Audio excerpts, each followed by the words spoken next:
ఆ గాడిద విప్పబడి ప్రభు దగ్గరికి చేర్చబడింది. అలాగే ఇక్కడ పౌలు రాస్తున్నాడు, నేను రోమా ఖైదీలో ఉన్నప్పటికీ, రోమా చెరసాల్లో ఉన్నప్పటికీ, ఈ ఖైదీలు కాదు, ఈ కటకటాలు కాదు, ఈ చెరసాలు కాదు, ఇదేది నన్ను బంధించలేదు. కానీ నేను ఎవరు ఖైదీగా ఉన్నానంటే, ఎవరి అధికారంలో ఉన్నానంటే, ఎవరి ఆధిపత్యంలో ఉన్నానంటే ప్రభు అయిన యేసుక్రీస్తు యొక్క ఆధిపత్యంలో ఉన్నాను. దీన్ని జాగ్రత్తగా ఒక నిమిషం మనందరం కూడా ఆలోచిద్దాం. నిజమే కదా, ప్రభు అయిన యేసుక్రీస్తుని నమ్ముకున్న మనందరం కూడా, ప్రభు అయిన యేసుక్రీస్తుని అంగీకరించిన మనందరం కూడా ఆయన రక్తంలో గడగబడి, ఆయన ఒక పరిశుద్ధ రక్తంలో గడగబడి, ఆయన అంగీకరించి ఆయనకు ఆలయాలుగా మారిన మనము ఆయన ఆధీనంలో ఉంటున్నామా, ఆయన అధికారంలో ఉంటున్నామా, ఆయన ఆధిపత్యంలో ఉంటున్నామా, ఆయనకు లోబడుతున్నామా, ఆయనకి ఖైదీలుగా మనం జీవిస్తున్నామా అన్నది మొట్టమొదట ప్రశ్న.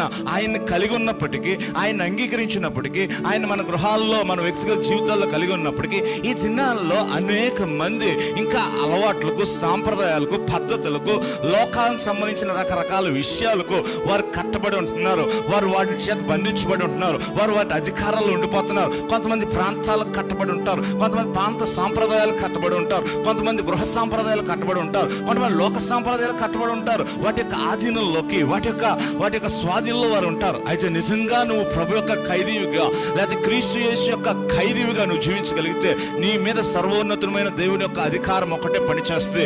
ఆయన యొక్క అధికారంలో నువ్వు ఉంటావు, ఆయనకి లోబడతావు. ఏ బంధకాలు నిన్ను బంధించడానికి వచ్చినా నువ్వు ఆయనకే బందీగా ఉంటావు, ఆయన అధికారం కింద ఉంటావు. అలా ఉండాలని ప్రభు కోరుకుంటూ పరిశుద్ధాత్ముడు అపోస్తలుడైన పౌలు ద్వారా ఈ మాట ఎఫెసీ సంఘానికి రాయించాడు. దీన్ని జాగ్రత్తగా